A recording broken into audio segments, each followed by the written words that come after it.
Canada's economy added more than 29,000 jobs last month, beating analysts' forecast. That helped push the jobless rate to 7%.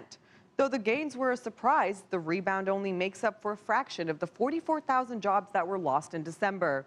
More than 50,000 full-time jobs were added in January, but that rise was offset by the loss of more than 21,000 part-time jobs.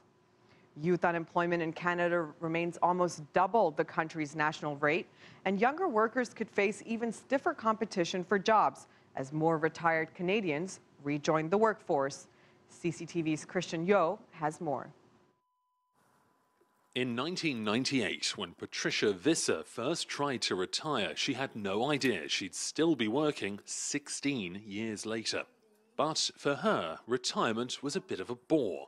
The job offers kept coming in, so she rejoined the workforce again and again and again.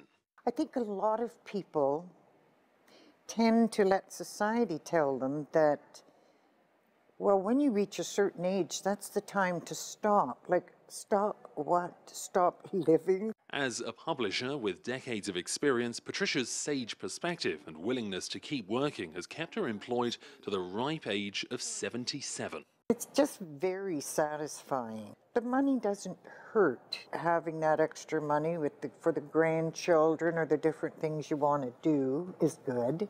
The money might not be Patricia's main driver, but for many of her peers, it is. Nearly a third of retired Canadians have returned to work, and a major reason is the unexpected cost of enjoying their golden years. Unfortunately, we're seeing that a lot more frequently.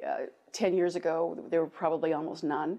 And now it's not a huge part of our clientele, but it's certainly a growing part.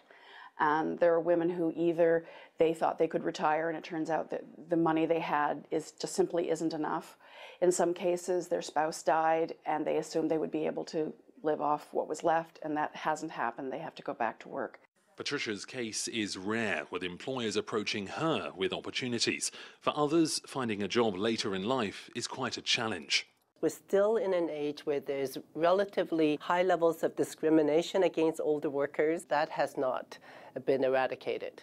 The Canadian government is still focused on fixing stubborn youth unemployment, but with an ageing population, the number of older job seekers wanting but struggling to find work could also rise. This is becoming a looming challenge as we have baby boomers entering age 65, and it's a huge demographic. So the concerns of the entire demographic will simply be magnified simply on account of the size of the generation.